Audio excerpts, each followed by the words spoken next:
Shannon Christian et Christopher Newsom aimaient beaucoup les réunions entre amis, c'est pourquoi leur absence lors d'une fête prévue depuis longtemps a suscité l'étonnement. Un ami proche fêtait son anniversaire à Knoxville, Tennessee. Non seulement le couple n'est pas venu, mais il a aussi cessé de répondre aux appels et aux messages. À l'époque, personne ne pouvait imaginer que ce serait le début de l'une des histoires les plus troublantes de l'État. Shannon est née en 1985 dans la petite ville de Nacogdoches, Texas, où vivaient un peu plus de 30 000 personnes. Elle avait 2 frères aînés, Jason et Chase. Les parents traitaient leurs enfants avec une attention particulière car le chemin vers la parentalité n'avait pas été facile pour eux. La mère avait des difficultés avec les grossesses et les médecins doutèrent de la possibilité d'avoir des enfants. Lorsque Shannon a grandi, la famille a décidé de déménager dans la plus grande ville de Knoxville, Tennessee, où s'ouvraient plus de perspectives. Elle a grandi dans une atmosphère d'amour et d'attention et était une élève brillante. La jeune femme était particulièrement proche de sa mère Dina. Les gens se tournaient souvent vers Dina pour des conseils et appréciaient sa capacité à écouter et à offrir des solutions impartiales aux problèmes. Shannon avait hérité de cette qualité. Après l'école, elle a choisi d'étudier la sociologie. Contrairement à ses pairs qui recherchaient l'indépendance, Shannon se sentait bien chez ses parents en raison des relations chaleureuses. Cela lui permettait d'étudier tranquillement et de partager ses nouvelles connaissances avec sa mère. Elle parlait souvent de l'avenir et discutait des rêves de mariage et des 4 enfants que Shannon désirait tant. Bien que Shannon vivait chez ses parents, elle aspirait à l'indépendance et rêvait de construire sa propre vie. Pour devenir financièrement indépendante, la jeune femme combinait ses études avec 2 emplois. Elle avait commencé ses emplois peu avant les événements fatidiques. Grâce à son travail acharné, Shannon a pu s'offrir un SUV Toyota 4Runner argenté. Cet achat était pour elle une réalisation particulière. Son élu, Hugh Christopher Newsom Jr., est né à Knoxville. Ses parents l'avaient beaucoup désiré et aimé. Depuis son plus jeune âge, il se distinguait par son énergie débordante et sa passion pour le baseball. De plus, il montrait un intérêt pour l'artisanat. Il apprenait le travail du bois et fabriquait divers objets pour ses proches. Dans sa jeunesse, Christopher s'intéressait aux motos et pensait devenir mécanicien.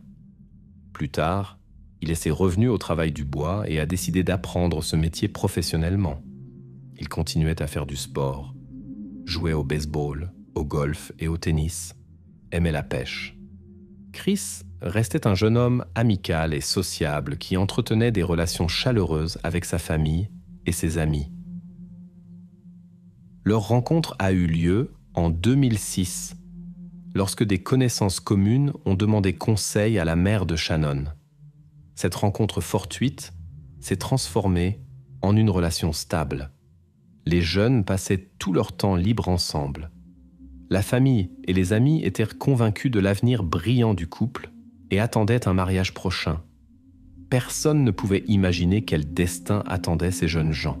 Le soir du 6 janvier 2007, Chris et Shannon avaient prévu de dîner ensemble, puis d'aller à la fête d'anniversaire d'un ami commun.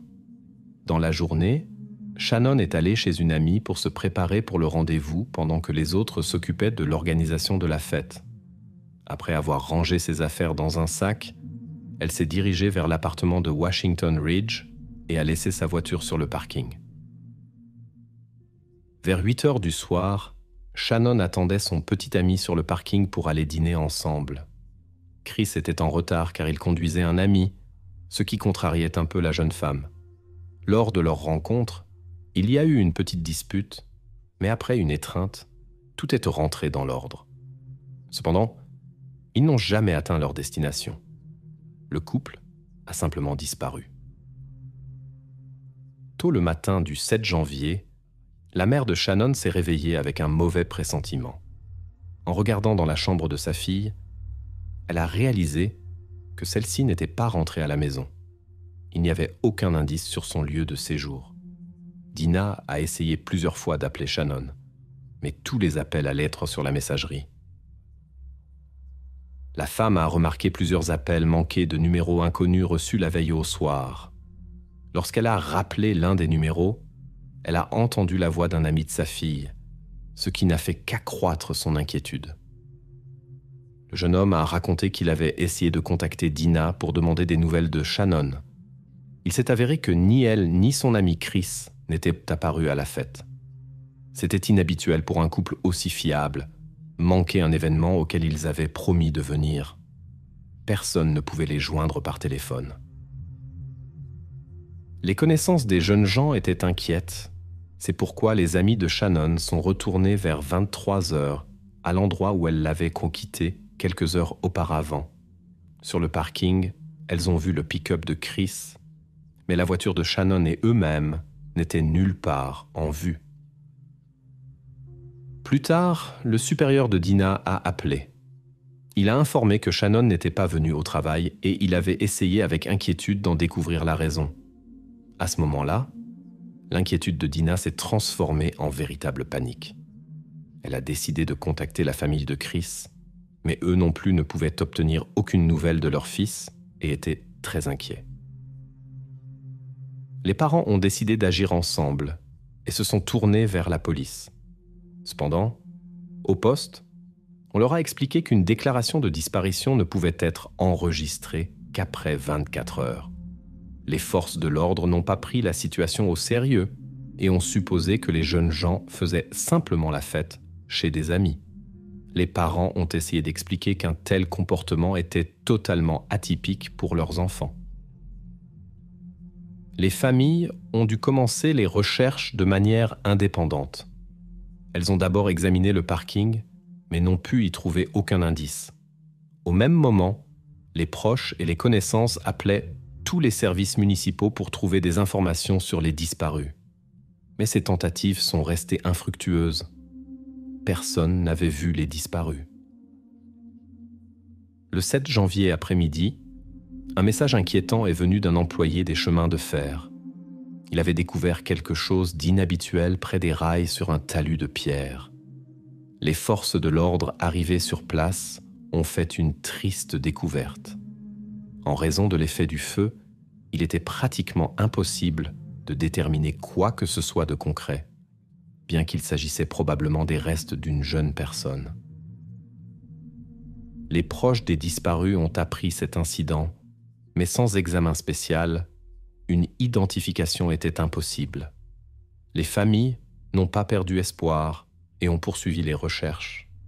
Elles ont vérifié les données de localisation du téléphone portable de Shannon et ont constaté que le dernier signal avait été capté dans la zone de Cherry Street, près du pylône téléphonique. Le lieu de l'incident se trouvait dans un quartier problématique où le couple n'avait aucune raison de se rendre.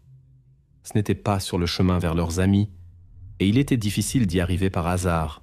Il fallait conduire environ 10 kilomètres. Cela a conduit à la supposition. Soit les jeunes s'y étaient rendus pour quelque chose d'illégal, soit ils y avaient été emmenés contre leur gré. Le lundi matin, le 8 janvier, les proches recherchaient déjà le couple disparu dans cette zone.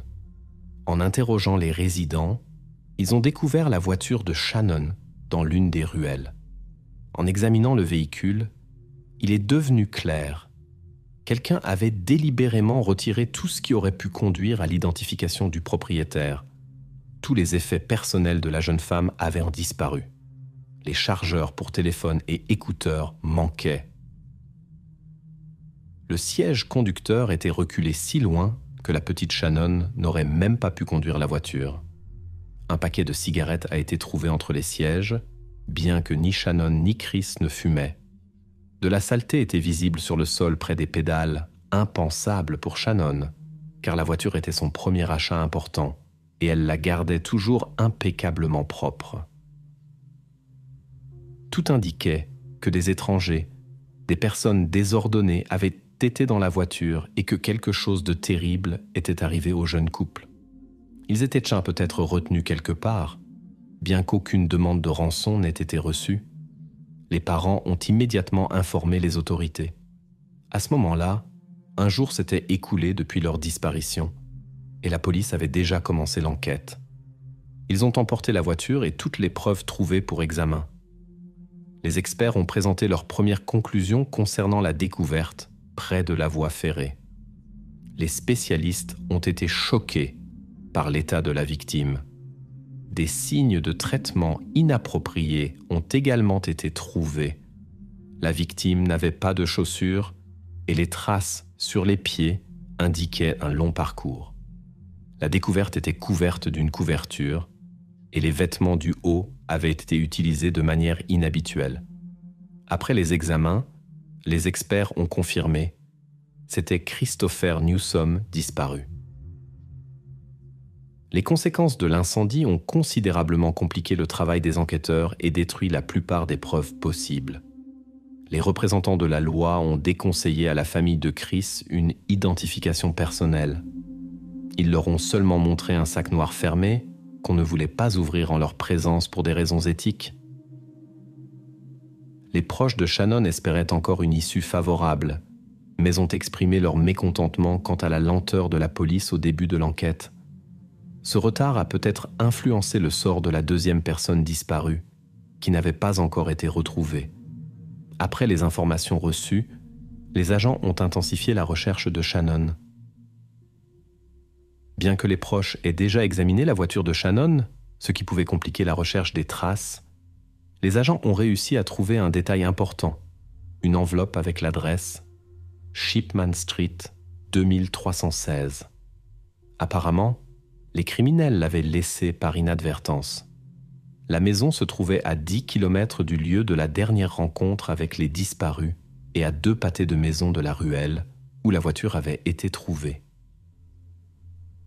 Des empreintes digitales ont été découvertes sur l'enveloppe. La vérification dans la base de données a révélé qu'elles appartenaient à Lemar Cus Davidson, qui avait récemment été libéré après 5 ans de prison pour vol de voiture aggravé. Il est immédiatement devenu le principal suspect dans l'affaire de l'incident avec Chris et la disparition de Shannon.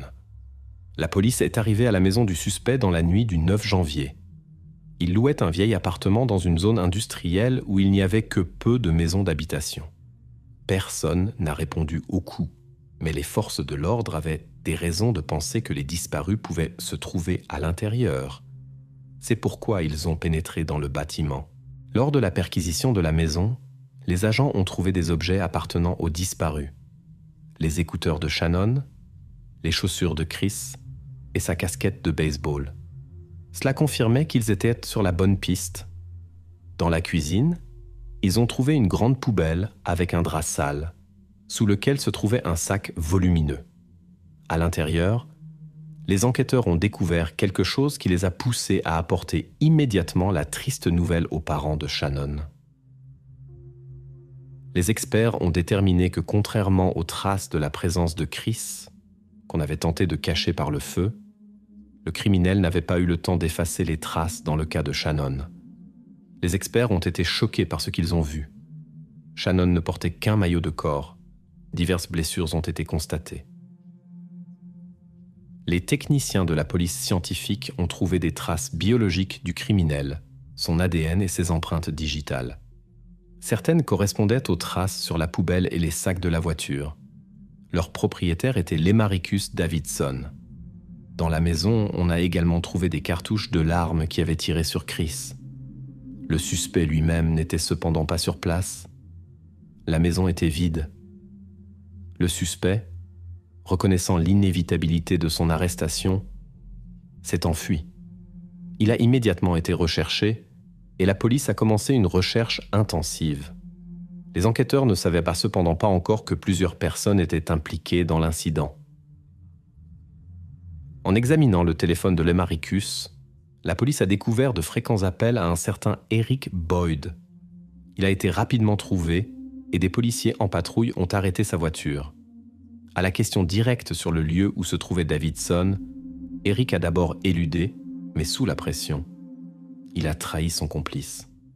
Il a souligné sa réticence à être tenu responsable des actes d'autrui et a raconté que le principal suspect se cachait dans un bâtiment qu'ils avaient vidé le jour de la disparition du jeune couple.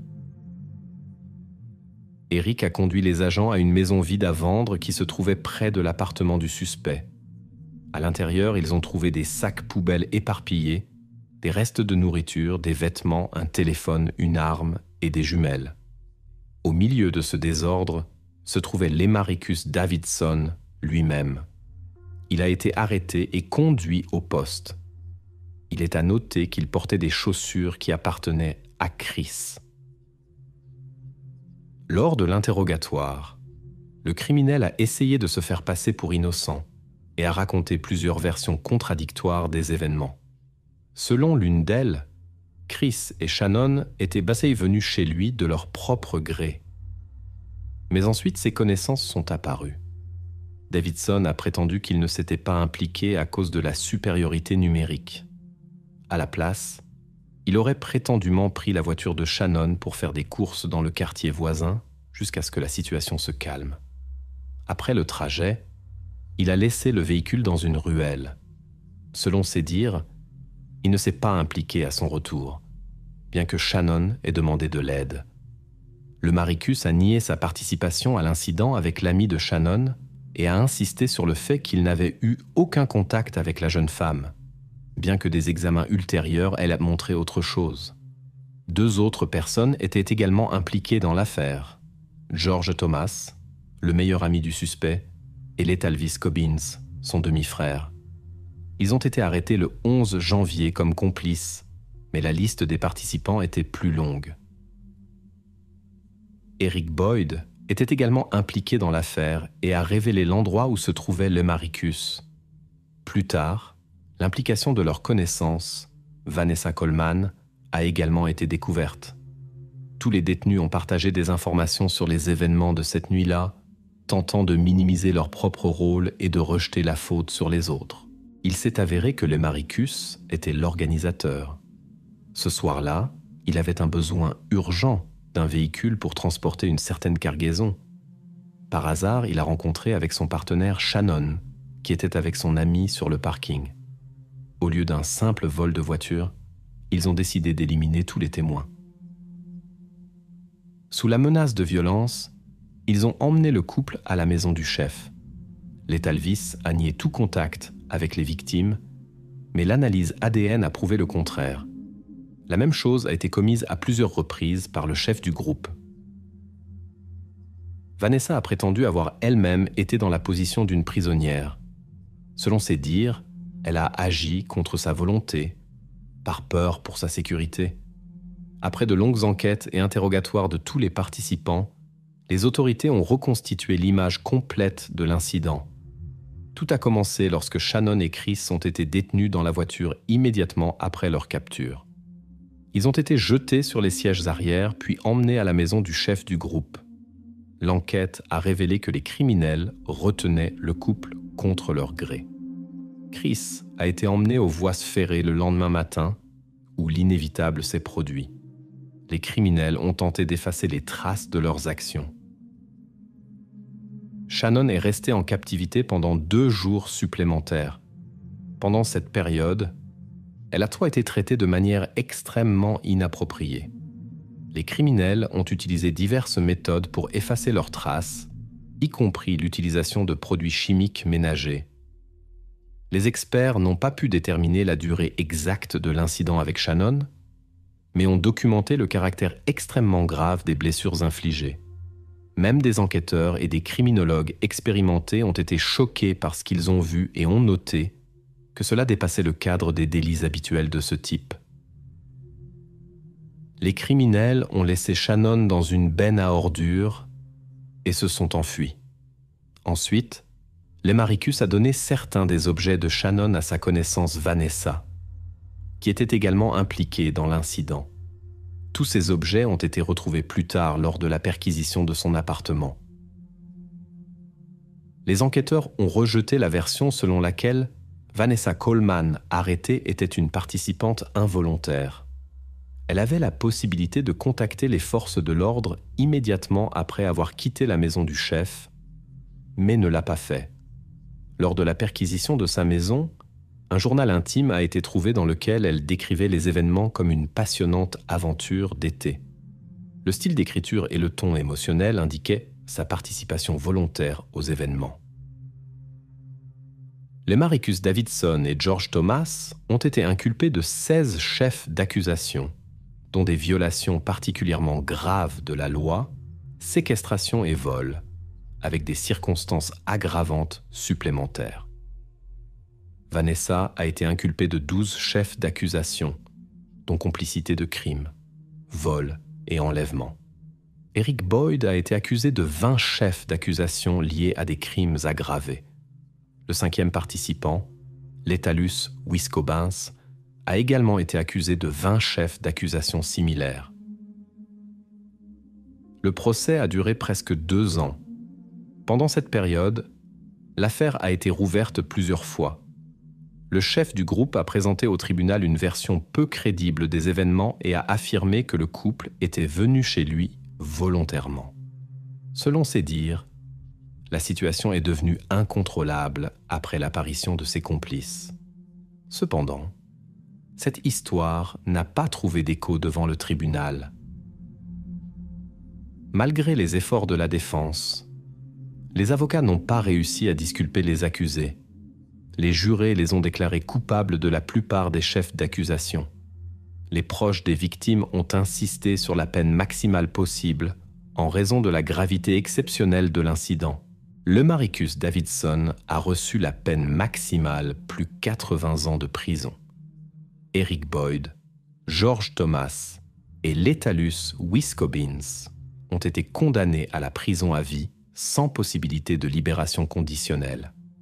En 2010, l'accusation la plus grave contre Vanessa a été abandonnée, mais elle a reçu 53 ans pour les autres délits. Un tournant inattendu s'est produit lorsque tous les condamnés ont tenté de faire appel de leur verdict. En janvier 2011, le juge Baumgartner a démissionné après avoir admis sa dépendance à des substances interdites. Cela a remis en question toutes ses décisions. La Cour suprême de l'État a confirmé les verdicts contre Davidson et Cobbins en raison des preuves ADN existantes. Les autres cas ont été renvoyés pour un nouveau procès. En conséquence, la peine de Vanessa a été réduite à 35 ans. George Thomas a obtenu la possibilité de demander une libération anticipée après 51 ans en raison de sa coopération avec les enquêteurs. Les appels ultérieurs de Vanessa et Thomas ont été rejetés.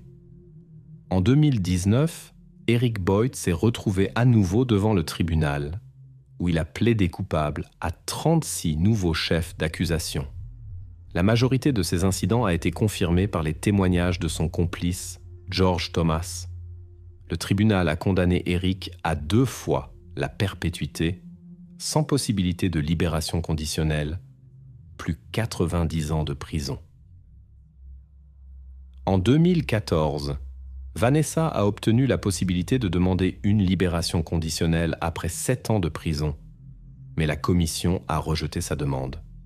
Elle a reçu son dernier refus en 2020, lorsqu'il a été décidé que le prochain examen de son cas n'aurait pas lieu avant 2030. En 2008, le bâtiment où ces événements tragiques avec Shannon et Chris s'étaient déroulés a été démoli. Un mémorial en leur honneur se trouve maintenant à cet endroit. Cette histoire raconte l'histoire d'un couple inhabituel, le jeune Américain Joe et la belle Russe Olga. Leur union semblait être l'incarnation du rêve américain. Beauté, richesse et amour réunis. Peu après leur mariage, les jeunes mariés décidèrent de faire un voyage romantique aux îles Vierges. Cependant, comme c'est souvent le cas, derrière une apparente prospérité peuvent se cacher des tournants inattendus du destin. Les jeunes mariés ne se doutaient pas que leur bonheur sans nuages ne durerait pas éternellement. Une horloge invisible avait déjà commencé à compter 107 jours, exactement le temps accordé à ce couple pour une existence insouciante. À Wilmington, dans l'État du Delaware, vivait la famille Connell, Les parents avaient 3 enfants. L'aîné John, le cadet Joseph et la benjamine Kelly. L'enfance des frères et sœurs était bruyante, avec de fréquentes disputes pour des broutilles. Mais la vie a apporté ses corrections. Les parents se sont séparés, ce qui a été une épreuve difficile pour tous. Les enfants sont restés avec leur mère, qui a plus tard trouvé un nouveau compagnon.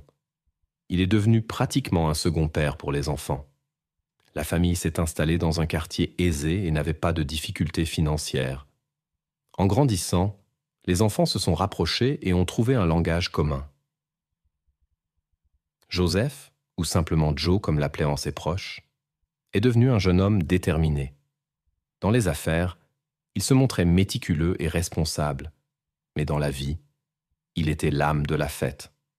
Joe savait créer une atmosphère joyeuse et trouvait facilement un langage commun avec les gens. La vie professionnelle de Joseph s'est avérée réussie. Avec son meilleur ami Christopher, il possédait un garage automobile et un magasin. Les partenaires ont développé leur entreprise avec enthousiasme et y ont investi toutes leurs forces. Durant cette période, Joseph a rencontré Olga, une jeune femme de Russie, via Internet. Tous deux avaient plus de 30 ans et avaient connu des relations ratées dans le passé. Malgré la distance, ils ont rapidement trouvé un langage commun grâce à des caractères similaires. Tous deux étaient des personnalités vives et amicales, appréciées de leur entourage. John, qui n'avait pas pensé à des relations sérieuses auparavant, a rencontré de manière inattendue une femme qui a bouleversé sa vision du monde. Leur communication est devenue quotidienne. Ils passaient beaucoup de temps ensemble en ligne. La connexion entre eux est devenue si forte qu'Olga a décidé de déménager de Sibérie aux États-Unis. Lors de leur rencontre personnelle, Joseph a été charmé non seulement par la beauté extérieure d'Olga, mais aussi par son caractère doux. Les sentiments se sont avérés mutuels. Olga a également trouvé Joseph sympathique. Ils ont commencé à se fréquenter et leur relation s'est développée rapidement.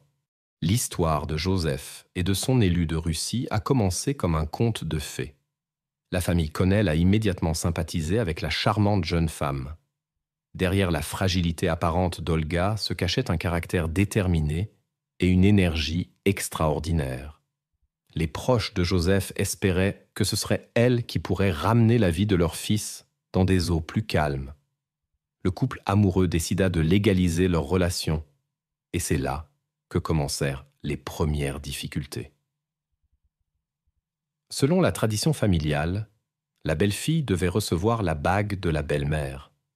Cependant, le bijou était déjà porté par la sœur de Joseph, Kelly, qu'il avait reçue pour son propre mariage une décennie plus tôt. La bague sertie de diamants était estimée à $20 000. Joseph conçut un plan ingénieux. Il échangea secrètement les pierres précieuses de la bague de sa sœur contre des zircons et plaça les vrais diamants dans une nouvelle monture pour Olga. Il était prévu qu'après le mariage, tout reviendrait à sa place. Mais Kelly remarqua le changement et exprima son mécontentement à son frère. Joseph fut déçu et pensa que sa sœur violait les traditions familiales. Le mariage eut lieu aux îles Vierges. Kelly n'était pas présente, invoquant le travail, mais envoya quelques messages désagréables à Olga au sujet de la bague. La mariée, ignorant les machinations du marié, fut attristée par cette attitude. À partir de ce moment, la relation entre frères et sœurs devint tendue. Peu après le mariage, des inconnus s'introduisirent dans la maison du couple nouvellement marié. De nombreux objets de valeur et héritages familiaux disparurent, mais la bague de diamants resta avec Olga. Joseph appela la police, mais l'enquête aboutit à une impasse. Aucune trace ne fut trouvée. S'il ne s'agissait pas d'une mise en scène, alors c'était évidemment l'œuvre d'un malfaiteur expérimenté. Mais cet incident n'était que le début d'épreuves sérieuses pour le couple. Le destin leur réservait de nouveaux obstacles encore plus difficiles qui pourraient changer leur vie à jamais. L'histoire de Joseph et Olga Connell commença comme un conte de fées. Ils passèrent leur lune de miel dans les pittoresques îles Vierges des Caraïbes. Le couple fraîchement marié profita l'un de l'autre, de l'eau bleu-azur et du doux soleil. Les journées étaient remplies de pêche, de sorties en yacht sur les vagues turquoises et de dégustation de délices locales. Leur situation financière leur permettait de ne s'imposer aucune restriction pendant leur voyage de noces. Après leur retour à la maison, ils acquirent une luxueuse Mercedes d'une valeur de plus de $100 000. Le nouveau cabriolet devint le symbole de leur réussite. Joseph, en tant que copropriétaire d'une entreprise automobile florissante, pouvait se le permettre. L'entreprise rapportait environ $1 million par an. Olga, ancienne courtière en bourse, possédait des connaissances approfondies en économie, finance et services clients. Elle s'intégra rapidement dans l'entreprise de son mari et assuma le rôle d'administratrice. La séduisante blonde russe avec son accent charmait les clients par sa gentillesse et son professionnalisme, contribuant ainsi au développement de l'entreprise commune. Il semblait que rien ne pouvait ternir leur bonheur, mais le destin avait d'autres plans. Le 23 septembre 2013, seulement 3 mois après le mariage, quelque chose de terrible se produisit dans leur maison à Wilmington. Vers 2 heures du matin, un appel alarmant parvint au service d'urgence. Un témoin signalait un incident impliquant une femme près d'un condominium dans le complexe résidentiel Paladin Club. Les ambulanciers arrivèrent sur les lieux en quelques minutes. Ils trouvèrent Olga dans un état critique et commencèrent immédiatement à lui porter secours. Malheureusement, malgré tous les efforts, la jeune femme ne put être sauvée sur le chemin de l'hôpital. En examinant la scène du crime, les enquêteurs découvrirent également Joseph à proximité, qui était malheureusement déjà inconscient et ne réagissait pas. Les circonstances indiquaient qu'il ne s'agissait pas d'un accident. Les enquêteurs supposaient que le couple rentrait chez eux lorsqu'ils furent attaqués. Les détectives liaient cet incident à un récent cambriolage dans leur maison qui avait interrompu la vie heureuse du couple. L'interrogation des témoins et des voisins n'apporta pas de résultats significatifs. Bien que beaucoup aient entendu des bruits forts, personne n'avait vu l'incident lui-même. Certains rapportèrent avoir entendu 2 voix masculines fortes se disputant peu avant l'incident. On supposait qu'un conflit avec une issue tragique avait eu lieu entre des inconnus et le couple. Cela coïncidait temporellement avec le retour de Joseph et Olga d'un bar, où ils avaient célébré le 39e anniversaire d'Olga. À la fête, le couple fraîchement marié, leurs amis et quelques membres de la famille de Joe s'étaient rassemblés. Ils s'amusèrent et dansèrent jusqu'à tard dans la nuit avant de prendre le chemin du retour, sans se douter du malheur qui les attendait. Ils se sont rendus à leur appartement dans leur cabriolet, ont garé dans la rue et se sont dirigés vers l'entrée. Le couple semblait insouciant et heureux, ignorant les ennuis imminents. L'homme a été retrouvé immobile dans les buissons le long du chemin, tandis que sa femme luttait encore et attendait de l'aide. Les enquêteurs arrivés sur les lieux qui lui ont prodigué les premiers soins ont compris qu'elle était l'unique témoin de l'incident. Ils ont essayé d'obtenir au moins quelques informations sur les agresseurs auprès de la victime en posant des questions, mais la femme n'a pas réagi. À proximité, la police a découvert de nombreux objets métalliques, ce qui les a amenés à conclure à la possible implication de plusieurs malfaiteurs. Les preuves trouvées indiquaient en effet l'utilisation de différents types d'armes. Il est logique de supposer qu'une seule personne n'utiliserait guère plusieurs types d'armes. Les enquêteurs ont presque immédiatement écarté la thèse d'un motif matériel.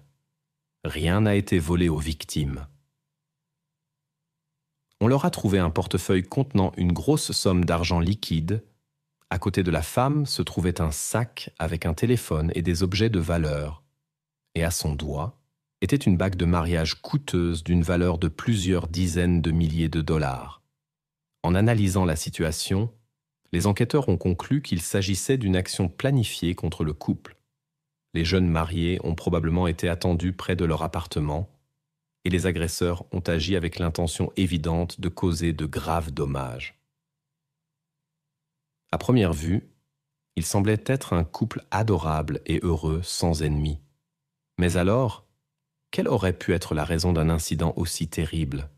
Lorsque l'enquête a commencé, les enquêteurs se sont d'abord tournés vers les proches des personnes concernées. Ils ont parlé à la mère de Joe et à son beau-père. Ceux-ci ont assuré que le couple n'avait pas d'ennemis capables d'un tel acte. Du moins, ils n'en avaient jamais entendu parler. Le couple ne s'était jamais plaint de problèmes avec qui que ce soit. Cependant, comme mentionné précédemment, tous les proches étaient au courant du désaccord entre Joseph et sa sœur au sujet de la bague, et cette information est naturellement apparue lors des interrogatoires. Certains soupçonnaient que Kelly pourrait être impliquée dans l'incident à cause des bijoux. La sœur aurait-elle pu être si offensée qu'elle ait pris une mesure aussi grave par vengeance ? Cependant, la bague était restée sur les lieux du crime, ce qui ne correspondait pas à cette théorie. Néanmoins, il semblait étrange que Kelly, la sœur de Joe, ait été l'une des premières sur les lieux du crime, bien qu'elle vivait dans un autre quartier de la ville. Elle semblait confuse par ce qui s'était passé. La sœur a activement coopéré avec les enquêteurs et a essayé d'aider. Elle a parlé ouvertement des problèmes récents avec son frère, sans rien cacher. Kelly a même montré l'historique des conversations avec des messages durs entre elle et Olga. Les messages révélaient que l'épouse de Joe soupçonnait sa sœur d'être derrière la disparition des objets de valeur. Mais celle-ci niait son implication et insistait sur son innocence concernant l'incident. Il semblait que Kelly ne se souciait pas beaucoup d'avoir un alibi, mais à ce moment-là, on savait déjà que le coupable était un homme et qu'il avait un complice. Les enquêteurs ont également appris que Kelly avait longtemps lutté contre une grave maladie et avait récemment suivi un traitement difficile dont elle se remettait encore. Il semblait que la femme n'avait pas la force physique pour un tel acte. Néanmoins, la police envisageait toujours la possibilité de sa participation à l'incident, bien que les faits parlaient contre. Dans aucun des interrogatoires, ils n'ont réussi à l'incriminer. Cependant, elle est restée longtemps au centre de l'enquête en raison du motif évident, la cupidité. À ce stade, les enquêteurs ont également examiné une autre théorie, la jalousie. Peut-être que quelqu'un du passé d'Olga ou de Joseph était contre leur relation et voulait séparer le couple ou se venger d'un cœur brisé. Les enquêtes se poursuivirent et les enquêteurs décidèrent de vérifier les relations antérieures du couple. Cependant, cette piste aboutit rapidement à une impasse. Olga n'avait pas de contact proche aux États-Unis en dehors de Joe. Il était peu probable que quelqu'un ait traversé l'océan à cause d'anciens sentiments. Joe entretenait également de bonnes relations avec ses ex-petites amies qui avaient déjà fondé leur propre famille et ne s'intéressaient pas à sa vie. L'affaire s'avéra plus compliquée que prévu initialement. Les enquêteurs cherchèrent d'autres pistes et tentèrent de trouver des ennemis du couple. Cependant, les deux époux étaient des personnes agréables qui évitèrent les conflits. Une attention particulière fut portée à une bague qui était source de désaccord entre Joe et sa sœur. Les enquêteurs soupçonnaient que cela pourrait être un facteur important dans l'affaire. Ils parlèrent avec le beau-frère de Joseph, Garrett. Le soupçon surgit qu'il aurait pu agir à la demande de Kelly en raison de la dispute sur la bague. Cependant, Garrett avait un alibi solide et confirma la déclaration de sa femme selon laquelle elle se reposait à la maison après un traitement médical le jour de l'incident. C'est alors que Garrett exprima l'idée d'un possible lien entre ce qui s'était passé et des activités illégales. Il doutait de l'honnêteté des revenus de Joseph et soupçonnait sa participation à des affaires douteuses. Cette version trouva confirmation. Il s'avéra que Joseph vendait des préparations interdites sur le marché noir et en tirait des revenus considérables. Certaines connaissances soupçonnaient l'implication du partenaire commercial de Joe, Chris Rivers, dans l'incident. Selon un ami proche, Chris parlait souvent négativement de Joe et l'avait même une fois accusé de détournement de fonds. La raison du conflit était que Joe vendait des préparations interdites via leur magasin commun, mais ne partageait pas les revenus avec Chris, qui avait des difficultés financières. Les enquêteurs se rendirent chez Chris, qui était le partenaire de Joe depuis plus de 10 ans. Ils avaient construit l'entreprise ensemble depuis le début et surmonté de nombreuses difficultés. Mais au lieu d'un ami en deuil, les policiers virent une personne joyeuse, ce qui leur parut étrange. Chris informa qu'il avait prévu de rencontrer le couple dans un bar ce soir-là, mais qu'il avait été retardé par des affaires. Chris a partagé des informations selon lesquelles de nombreuses rumeurs circulaient autour d'Olga, y compris des liens présumés avec certains cercles de Russie. Cela pourrait expliquer le niveau de revenus assez élevé de la famille. Chris a fait allusion à une possible malhonnêteté de Joe et a fourni aux enquêteurs plusieurs pistes potentielles pour l'enquête. Malgré les doutes sur la sincérité de Chris, toutes ces informations nécessitaient une vérification approfondie. Au cours de l'enquête, un certain lien de Joseph avec le côté sombre de la société a été découvert, ce qui a été confirmé par plusieurs de ses connaissances. Quelques années avant son mariage, Joe s'est retrouvé derrière les barreaux pour l'accusation de possession illégale d'un système d'armes. L'incident s'est produit près d'un bar. Une bagarre a éclaté et Joseph a sorti un objet d'autodéfense de son pick-up pour intimider les personnes impliquées dans le conflit. Il n'a pas atteint le bar car les policiers arrivant l'ont arrêté sur le parking. En conséquence, il a été condamné et en prison, l'homme a noué de nouvelles connaissances, se liant d'amitié avec des personnes qui lui ont parlé du trafic de stéroïdes. Après sa libération, Joe n'a pas oublié ses nouveaux amis et a commencé à participer à l'affaire illégale de vente de préparations sportives. En plus de son activité principale, il est devenu une figure assez connue dans ce domaine. Cependant, il n'était pas clair si cela pouvait être la raison de ce qui s'était passé, si Joseph aurait pu gêner quelqu'un dans cette affaire louche et si réellement les éléments criminels russes présumés qui se partageaient de l'affaire en Amérique pourraient être impliqués dans cette affaire. Tout cela, les enquêteurs devaient le découvrir. En recherchant d'éventuels organisateurs ou complices de cette sombre affaire, les enquêteurs sont tombés sur un homme nommé Harry Cook. Il travaillait dans cette ville et aspirait à devenir le partenaire de Joe dans l'entreprise automobile.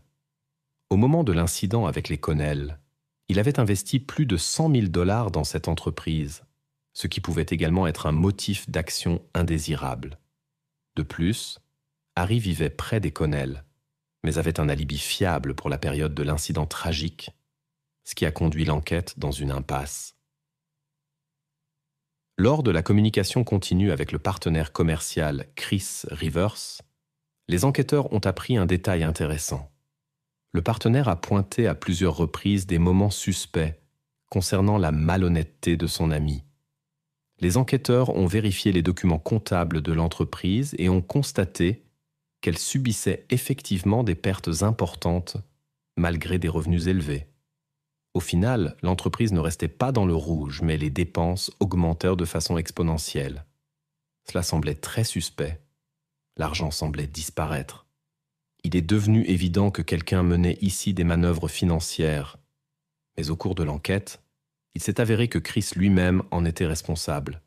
Lors de l'enquête sur des irrégularités financières, les enquêteurs ont fait une découverte inattendue. Le partenaire commercial avait une grave dépendance à des substances fortes. Chris dépensait d'énormes sommes pour sa passion nuisible, et ses propres moyens ne suffisaient à plus. Il s'est avéré qu'il détournait des fonds de l'entreprise et trompait son meilleur ami. Cette information a conduit l'enquête vers un nouveau suspect principal avec un possible motif sérieux. on a appris que Chris avait complètement perdu le contrôle de sa dépendance. Il consommait de grandes quantités et semblait prêt à tout pour obtenir sa prochaine dose. Le partenaire était noyé dans les dettes et s'appropriait de l'argent où il le pouvait. Ces derniers temps, ses crises paranoïaques s'étaient multipliées. Il racontait qu'on le suivait et qu'on voulait lui nuire. Curieusement, ce sont les tentatives de Chris d'effacer ses traces qui ont attiré l'attention de la police. Il a été arrêté pour la première fois pour possession de stéroïdes lorsqu'il a essayé de rejeter la faute sur son partenaire, alléguant un commerce secret à travers leur entreprise. Les substances ont été trouvées dans leur garage automobile commun. Chris a affirmé que son ami avait géré seul cette affaire, sans partager les revenus. Cependant, il s'est avéré que Chris lui-même vendait les stéroïdes pour régler ses dettes considérables. Il a été accusé d'avoir mis en place un entrepôt dans le garage automobile. Le suspect a admis avoir commencé cette activité par désespoir et que Joe n'en savait rien. Après cela, Chris a été arrêté 2 fois de plus. À ce stade, les policiers sont devenus méfiants de son alibi. Il a volontairement fourni des enregistrements des caméras de surveillance de sa maison qui confirmèrent sa présence là-bas. Une vérification a révélé que l'heure sur les enregistrements n'avait pas été manipulée. Cependant, les enquêteurs avaient toujours des doutes. En examinant le téléphone de Chris, ils ont constaté qu'il avait téléphoné beaucoup plus fréquemment que d'habitude le soir de l'incident. La plupart des appels coïncidaient exactement avec le moment de l'incident présumé. Bien que le journal des appels ait été effacé, les spécialistes ont pu le restaurer facilement. Peu avant l'incident, le partenaire commercial et son accompagnateur Chris River avaient contacté un certain Josh Bay. Il s'est avéré que Josh était un client qui achetait des stéroïdes illégaux à Chris. De plus, il avait disparu sans payer la dernière livraison de substances. Au cours de l'enquête, il s'est avéré que Josh Bay, bien qu'il ne soit pas l'auteur immédiat, était potentiellement impliqué dans l'incident. La nuit de l'incident, il a appelé plusieurs fois ses connaissances, Dominique et Aaron. On soupçonne que ces deux-là auraient pu être impliqués dans l'affaire. Un tableau se dessinait dans lequel le partenaire commercial de la victime, qui avait de lourdes dettes et une antipathie personnelle, aurait pu être impliqué dans l'incident. Il avait peut-être recruté son fournisseur de substances interdites, Josh Bay, pour organiser une action risquée. Bay, à son tour, aurait pu engager 2 de ses connaissances. La situation devenait de plus en plus complexe. En cas de succès, le partenaire commercial pouvait s'attendre à un versement d'1 million de dollars de l'assurance vie de Joe. De telles polices avaient été souscrites pour les 2 partenaires au début de leur collaboration. En cas de disparition de son partenaire, Chris aurait pu recevoir une somme considérable, suffisante pour résoudre ses problèmes financiers. Cependant, après le mariage de Joe, il ne pouvait plus prétendre au versement. Désormais, toute la somme de l'assurance reviendrait à Olga, laissant Chris les mains vides. Par conséquent, Chris Rivers devait éliminer les 2 époux, son ami Prosper et sa nouvelle femme, pour obtenir un accès exclusif à l'argent. Cette théorie a été indirectement étayée par une correspondance étrange entre l'organisateur présumé et les complices la nuit de l'incident. Le partenaire de Joe s'enquérait constamment auprès de Bay de sa localisation et de l'heure de son retour à la maison. Ces messages trahissaient une inquiétude quant au déroulement des actions planifiées. Les réponses étaient également ambiguës. Les enquêteurs ont saisi 4 téléphones portables de tous les suspects liés à l'incident. L'analyse des mouvements des appareils mobiles basés sur les données des antennes relais a montré que les suspects se trouvaient à proximité du lieu du crime le 23 septembre 2013. L'enquête a pris un tournant inattendu. Dominique et Aaron, les auteurs immédiats, ont été découverts près de la résidence Connell. Bay, qui coordonnait l'opération, était en contact constant avec Chris, le commanditaire, qui se trouvait ailleurs. Les enregistrements des caméras de surveillance, auxquels le principal suspect avait fait appel pour confirmer son alibi, ont joué un rôle inattendu. Ils montraient que le comportement étrange du partenaire commercial. Il marchait nerveusement dans l'appartement sans lâcher le téléphone. De toute évidence, à ce moment-là, il attendait une réponse de l'entrepreneur et menait des négociations avec lui. Ses soupçons ont bientôt été confirmés. Des informations particulièrement précieuses ont été fournies par Josh Bay lui-même, lorsqu'il s'est rendu aux autorités lors de l'interrogatoire et a accepté de coopérer avec les enquêteurs en échange d'une réduction de peine. Selon Bay, Chris l'avait effectivement chargé d'éliminer son partenaire commercial du concessionnaire automobile et l'épouse de celui-ci. En guise de paiement, il a versé un acompte de $5 000 et a promis de payer $60 000 supplémentaires une fois la mission accomplie. Dans le cadre d'un accord avec les enquêteurs, Bay a accepté de témoigner contre Chris au procès. 1 an après l'incident, Chris Rivers a été inculpé de complot. Les autres personnes impliquées dans l'affaire ont également dû répondre devant la justice. Les audiences ont commencé 19 mois après le début de l'enquête. Le plan de Chris, bien que soigneusement réfléchi, n'a pas fonctionné. Il espérait embrouiller l'enquête en laissant plusieurs fausses pistes. Parmi celles-ci figurait une possible implication de la victime dans des systèmes illégaux de vente de stéroïdes, des liens avec son passé, des appropriations indues récentes d'objets de valeur et un conflit avec sa sœur. Tout cela aurait pu détourner les enquêteurs du bon chemin et les mener à de fausses conclusions. Heureusement, les forces de l'ordre n'ont pas été dupes de ces manœuvres de tromperie et ont pu suivre la piste des véritables auteurs. Les enquêteurs ont déterminé que la prétendue entrée non autorisée dans le but de voler des objets de valeur dans la maison de la victime était en réalité mise en scène. Bay a mené cette opération sur les instructions de Chris. Il est entré dans la maison des Connell pour trouver et emporter la bague en diamant. Le plan était que les autorités soupçonneraient immédiatement la sœur de Kelly des événements tragiques subséquents.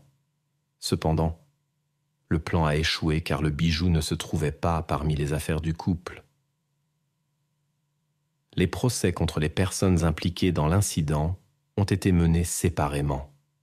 Aaron Thompson a plaidé coupable et a reçu 2 peines de prison à perpétuité pour sa participation à l'incident avec les Connell, plus 45 ans lorsqu'il a été prouvé qu'il tenait l'arme du crime. Chris Rivers a été condamné en tant qu'organisateur à 2 peines de prison à perpétuité, plus 50 ans supplémentaires. Dominic Benton a été acquitté du chef d'accusation principal, car il n'a pas exercé de violence contre le couple. Néanmoins, il a été condamné à 5 ans pour participation à la conspiration et complicité. Josh Bay n'a reçu que 5 ans pour sa coopération active avec les enquêteurs. Dans cette situation, la sœur de Joseph Kelly s'est retrouvée dans une position difficile. Pendant un certain temps, les enquêteurs ont fait pression sur elle et ont essayé de l'accuser d'être impliquée dans l'incident avec son frère. La femme innocente a failli être privée de sa liberté. Cependant, elle n'aurait pas pu être impliquée. Sans aucun doute, le comportement de sa mère et de son frère avec la bague l'avait attristée, mais cela n'avait conduit qu'à des offenses et des disputes verbales. Lors de la cérémonie d'adieu, la sœur a avoué qu'elle avait beaucoup aimé son frère et qu'elle était profondément affligée avec tous les membres de la famille. Elle partage le chagrin commun face à cette lourde perte.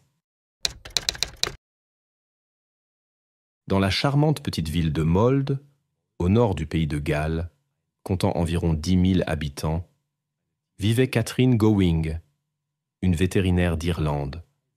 Pour Catherine, qui aimait les voyages et la nature, cet endroit lui rappelait sa terre natale. Ici, elle partageait un appartement avec son amie de longue date, Jane Doyle. Catherine est née en 1975 dans une grande famille d'agriculteurs. Son père consacrait sa vie à l'agriculture et sa mère enseignait dans une école. Pendant les vacances d'été, toute la famille travaillait à la ferme. Dès son plus jeune âge, Catherine aidait au travail et montrait un intérêt particulier pour les animaux. Le rêve de devenir vétérinaire est né dans la ferme de son père, où elle prenait soin des animaux avec joie. La nature environnante enchantait tellement la jeune femme que la vie rurale est devenue sa vocation. C'est pourquoi le déménagement à Mold était un choix naturel. Ici, elle se sentait comme chez elle. Pendant ses études, Catherine a montré des capacités exceptionnelles. Après avoir obtenu son diplôme de l'école Saint-Brandon, elle a poursuivi ses études au Community College de Bure. Même parmi les étudiants les plus brillants, elle se distinguait par ses performances académiques. Lors des examens finaux en sciences, elle a obtenu des résultats brillants et s'est classée 3e au niveau national. Tous lui prédisaient un avenir prometteur. Catherine se distinguait par sa bonté exceptionnelle et montrait de la compassion tant pour les animaux que pour les humains.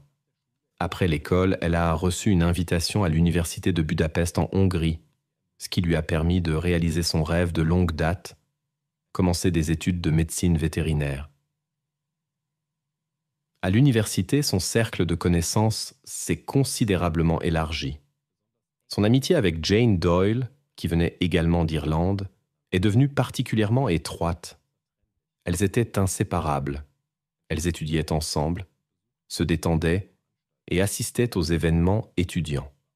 Elles étaient unies par leur amour sincère pour leur future profession.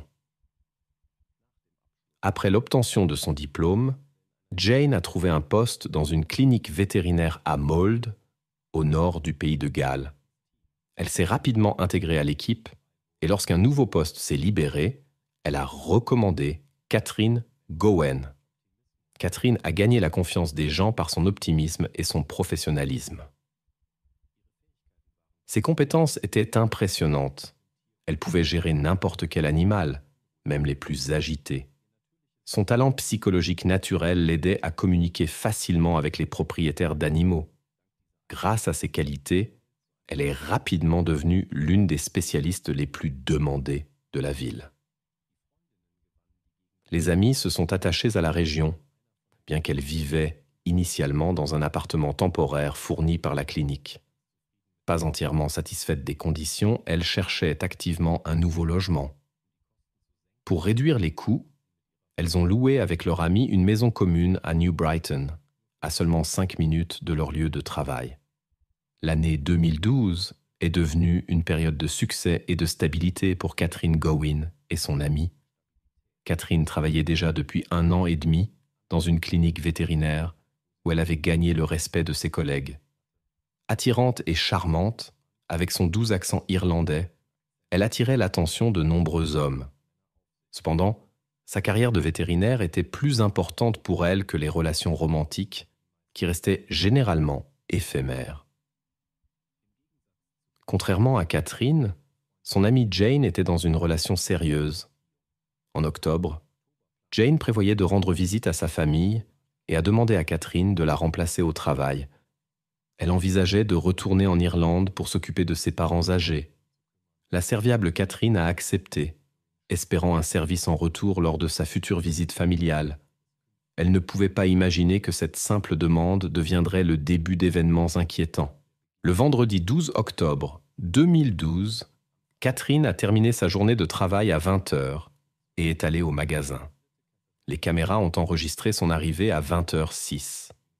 Elle portait un jean bleu, une veste marron à fermeture éclair et un sac bandoulière marron clair. Après environ 1 demi-heure dans le magasin, elle en est sortie avec un sac ASDA et une boîte de pizza. Après cela, personne ne l'a plus revue. Comme Catherine était seule dans la maison, son absence n'a pas été remarquée immédiatement. Le dimanche 14 octobre, elle devait rencontrer une collègue pour déjeuner.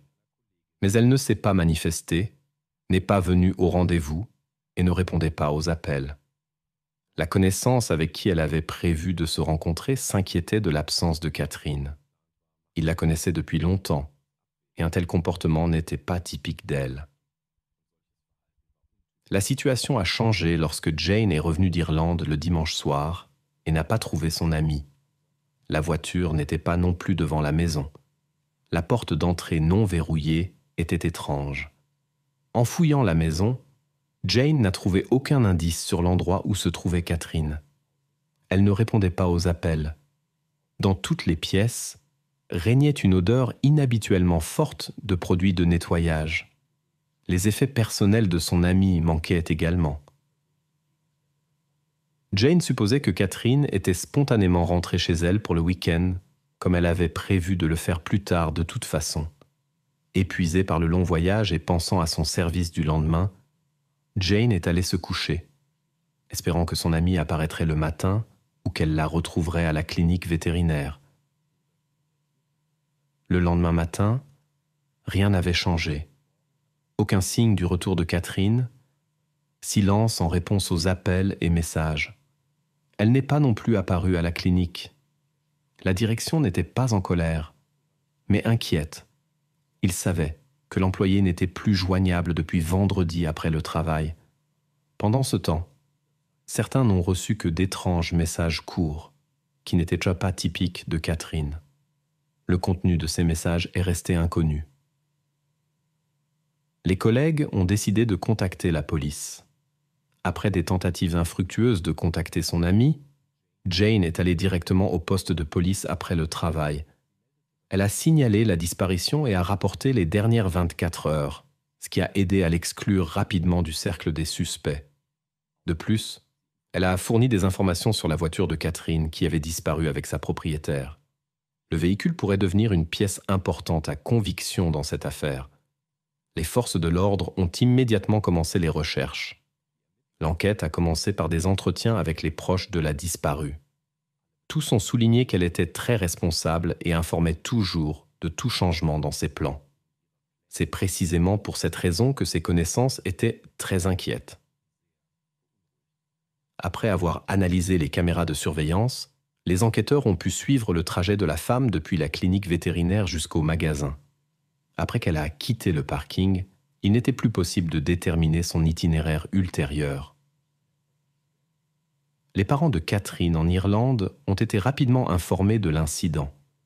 Ils ont indiqué que leur fille ne leur avait pas rendu visite et ne les avait pas contactés depuis plusieurs jours. Sa sœur et son mari ont immédiatement pris l'avion pour le pays de Galles pour aider aux recherches.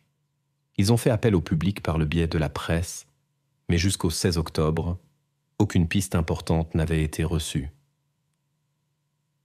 Lors de la fouille minutieuse de l'appartement, les enquêteurs ont trouvé des traces inhabituelles, des signes récents de la présence d'un homme étranger dans la chambre et un objet étrange près du lit.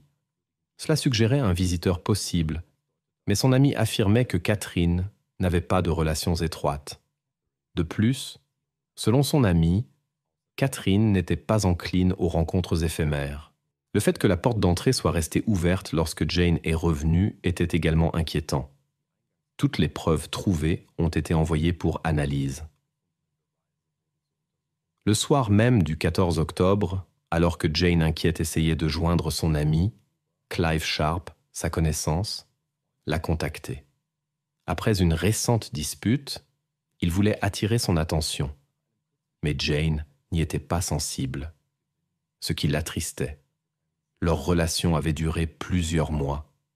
Clive travaillait comme conseiller commercial et vivait à environ 150 km de la maison des amis. Malgré la distance, il leur rendait souvent visite et passait du temps avec Jane. Ils s'étaient rencontrés via une application de rencontre. Clive connaissait Catherine, mais aucune communication ne s'était développée entre eux. Il était souvent chez elle. Catherine essayait d'éviter sa présence. Généralement, elle quittait la maison quand il rendait visite à son ami. Dans des conversations avec ses proches, Catherine avait mentionné plusieurs fois son inquiétude concernant cet homme. C'est par eux que les forces de l'ordre ont appris la situation difficile. Cette information a attiré leur attention et ils ont commencé à examiner plus attentivement la personnalité de Clive. Le lendemain de la disparition de Catherine, les forces de l'ordre ont arrêté Clive Sharp. Cependant, en raison du manque de preuves concluantes, aucune accusation n'a pu être portée. Ils ont obtenu l'autorisation de fouiller sa voiture et ont prélevé des échantillons pour des analyses ADN. Parallèlement, les enquêteurs ont recueilli des informations sur le principal protagoniste de l'affaire. La vérification des bases de données de la police a révélé des faits inquiétants. Derrière le charme extérieur de Clive se cachait un passé problématique. Au total 14 ans derrière les barreaux. Au cours des 3 dernières décennies, son cas était lié à un comportement inapproprié envers les femmes. Ses premiers problèmes avec la loi remontent à sa jeunesse, lorsqu'il envoyait des messages indécents et montrait de l'agressivité. Il a bientôt été condamné à 3 ans de prison pour un délit grave. Après sa libération, il semblait avoir changé. Clive a fondé une famille et est devenu père.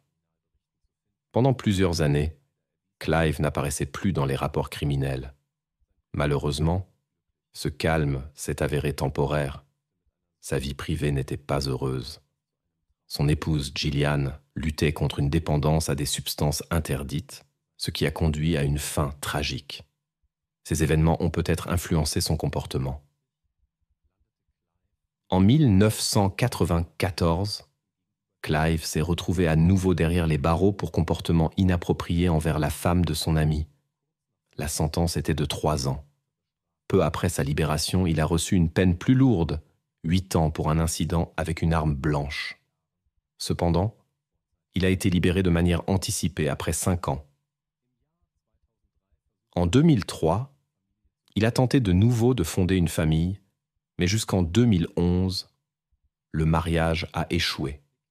Plus tard, il s'est retrouvé en conflit avec l'amie de sa partenaire, Catherine Gowing, qui a ensuite disparu. Cette coïncidence n'est pas apparue fortuite aux enquêteurs, et Clive a été placé en garde à vue. En détention, il a participé à un programme spécial d'aide psychologique. Là, il a partagé des fantasmes inquiétants qui ont suscité de sérieuses préoccupations chez les professionnels. Dans les rapports, sa tendance pathologique à certains actes a été notée. En garde à vue, Clive a nié toute implication dans l'histoire avec Catherine et a affirmé avoir rendu visite à des parents. Étonnamment, sa fille et son beau-père ont confirmé cette déclaration. Les proches ont confirmé la rencontre avec lui pendant le week-end et ont noté son comportement habituel et calme. Cependant, cela n'excluait pas sa possible implication dans l'incident. Chronologiquement, il aurait pu rencontrer Catherine d'abord, puis rendre visite à la famille. Les forces de l'ordre ont analysé soigneusement chaque détail pour trouver des incohérences dans l'histoire du suspect. Il s'est bientôt avéré que Clive Sharp mentait. À ce moment-là, les résultats de l'analyse en laboratoire des traces trouvées dans la chambre de Catherine étaient arrivés. L'analyse a montré une correspondance complète avec les échantillons prélevés sur le suspect. Cela prouvait sa présence dans la maison de la disparue. Compte tenu du fait que Catherine évitait cet homme et évitait tout contact avec lui, la version d'une rencontre volontaire soulevait de sérieux doutes.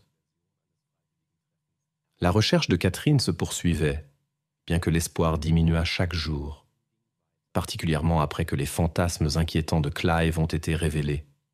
2 jours après cette découverte, un jeune couple qui se promenait près de la carrière abandonnée de Pinfolane, à 5 km de la maison de Catherine, est tombé sur sa voiture calcinée. Le 18 octobre, un appel important est arrivé au poste de police. Malgré les graves dommages causés par l'incendie, les enquêteurs ont rapidement établi que l'épave de voiture trouvée appartenait à la disparue. La nouvelle de l'incident possible avec la vétérinaire locale s'est rapidement répandue dans la région. Personne n'a été trouvé dans la voiture et il n'y avait pas d'autres indices sur ce qui s'était passé. Après cette découverte, il restait peu d'espoir d'une issue favorable. Pendant ce temps, Clive Sharp continuait de nier son implication dans la disparition de Catherine. Le 19 octobre, après avoir rassemblé suffisamment de preuves, le procureur a porté plainte contre lui. Malgré l'absence de preuves matérielles importantes, la préparation d'un long procès a commencé. L'accusation comprenait toutes les difficultés et rassemblait soigneusement toutes les preuves possibles contre l'accusé. Les recherches se sont poursuivies. On a examiné les zones près de la maison de Catherine et l'endroit où sa voiture avait été trouvée. Des policiers, des bénévoles, des hélicoptères et des chiens de recherche ont été utilisés. Des plongeurs ont examiné les eaux locales. Le 7 janvier 2013, alors que Clive Sharp niait toujours sa culpabilité, des découvertes inquiétantes ont été faites dans le lac près de la carrière, non loin de la voiture brûlée. Plusieurs sacs contenant des preuves ont été découverts dans l'eau. Un jour plus tard, d'autres preuves matérielles ont été trouvées à 3 kilomètres de cet endroit. L'enquête a confirmé leur appartenance à Catherine Gowin, la disparue. Malgré la poursuite des recherches dans l'eau, rien d'autre n'a été trouvé. Les preuves trouvées ont été envoyées en Irlande, où vivait la famille de Catherine. À Kinnitt, comté d'Offaly, en Irlande, plus de 300 personnes sont venues soutenir la famille lors du service commémoratif. Le procès a commencé le 14 janvier 2013. Sur le conseil de son avocat, l'accusé a surpris en avouant au début du procès, ce qui a considérablement accéléré la procédure. Cela a épargné à la famille de longs procès. Cependant, cette décision n'était pas motivée par le remords. L'accusé n'avait pas d'autre choix en raison des nombreuses preuves recueillies, y compris les traces d'ADN et les matériaux trouvés dans sa voiture. Malgré l'aveu, Clive Sharp a refusé de raconter tous les détails de l'incident. L'accusation a présenté sa version des événements du 12 octobre 2012. Selon eux, Sharp est entré dans la maison de Catherine quand elle était seule. Il savait que sa connaissance était partie et a choisi un moment où personne ne le dérangerait. On suppose que l'accusé montrait depuis longtemps de l'intérêt pour Catherine qui l'ignorait. Clive observait la maison et attendait que la lumière s'éteigne. Ensuite, il est entré. Selon les enquêteurs, l'auteur a passé plusieurs heures dans la maison. Le lendemain matin, il est allé faire des courses. Les caméras l'ont filmé dans le même magasin où Catherine avait été vue pour la dernière fois. Il y a acheté des articles ménagers, dont des sacs poubelles, des produits de nettoyage et d'autres objets. Dans la quincaillerie voisine, il a acheté des outils. À son retour, Sharp a soigneusement effacé les traces de son séjour. Il a éliminé toutes les preuves si minutieusement que les experts n'ont pu trouver aucune trace de ce qui s'était passé. Ensuite, il s'est débarrassé des effets personnels de Catherine et de sa voiture. Le coupable a aspergé tout de carburant et a provoqué un incendie pour effacer les traces. L'enquête a révélé que le lendemain, il a vendu sa vieille voiture et en a acheté une nouvelle. C'est exactement cette voiture dont il s'est vanté le lundi suivant devant Jane, alors qu'elle essayait d'en savoir plus sur le sort de son ami. Le véhicule vendu a pu être retrouvé et examiné. On y a découvert des matériaux similaires à ceux trouvés sur la scène du crime, ainsi que des traces biologiques de Clive. Les données de son téléphone confirmèrent sa présence près du lac et de l'endroit où la voiture brûlée a été trouvée. Toutes ces découvertes ont renforcé la position de l'accusation. L'accusé a catégoriquement refusé de commenter ces faits. Au cours de l'enquête, une autre circonstance troublante est apparue. Il s'est avéré que Clive Sharp était d'abord apparu ce soir-là, vers 22h à la maison d'une autre femme. Elle a témoigné et parlé de leur relation antérieure. Selon ses dires, l'homme se comportait de manière agressive. C'est pourquoi elle avait rompu le contact. Ce soir-là, il est entré dans son appartement et a montré un comportement suspect, mais est parti à sa demande. Il s'est probablement rendu ensuite à la maison de Catherine. Vers minuit, sa voiture a été filmée par les caméras sur le parking de l'hôtel d'en face. L'enregistrement montrait comment, après une courte attente, il a brusquement quitté la voiture et s'est dirigé vers la maison, probablement après avoir attendu que les lumières s'éteignent aux fenêtres. Après environ 1 heure, Clive est retourné à la voiture, où il est resté encore environ 1 heure et demie. Vers 3 heures du matin, il est retourné à la maison de Catherine. Pour lui, c'était une chance de réaliser ce qu'une autre connaissance n'avait pas permis. Il savait que personne n'était dans la maison, et grâce à la clé de Jane, il a pu facilement entrer. Malgré l'aveu de culpabilité, il n'a pas été possible d'obtenir des informations supplémentaires de l'accusé. Pendant le procès, il est resté assis la tête baissée et évitait de regarder le procureur et la famille de Catherine. Clive a été déclaré coupable.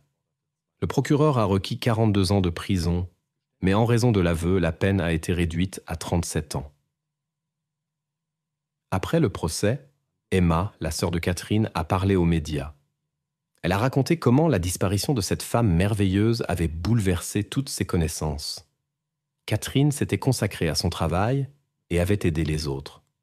Un monument à la mémoire de Catherine a été érigé dans l'église catholique de Buckley, financé par ses collègues de la clinique vétérinaire où elle avait travaillé pendant 1 an et demi. L'événement a eu un fort impact sur Jane. Elle se reprochait sa relation avec Clive, de l'avoir laissé entrer dans sa vie et de lui avoir donné la clé. Il semblait décent et charmant et n'avait jamais montré de mauvaises inclinations. Elle ne savait rien de son passé criminel. Jane n'a pas pu faire face aux événements, a quitté son travail à la clinique et a déménagé dans le nord-ouest de l'Angleterre pour commencer une nouvelle vie. Le coupable purge toujours sa peine.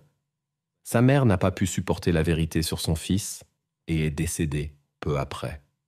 La fille de Clive a rompu le contact avec son père. Cette affaire est devenue l'une des plus controversées et complexes dans l'histoire des forces de l'ordre de l'État d'Iowa.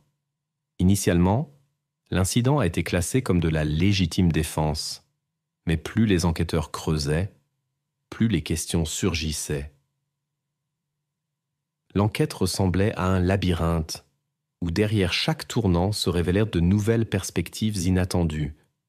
Les enquêteurs ont découvert de nombreux participants potentiels, qui semblaient tous avoir disparu sans laisser de traces significatives. Chaque nouvelle piste prometteuse menait finalement à une impasse.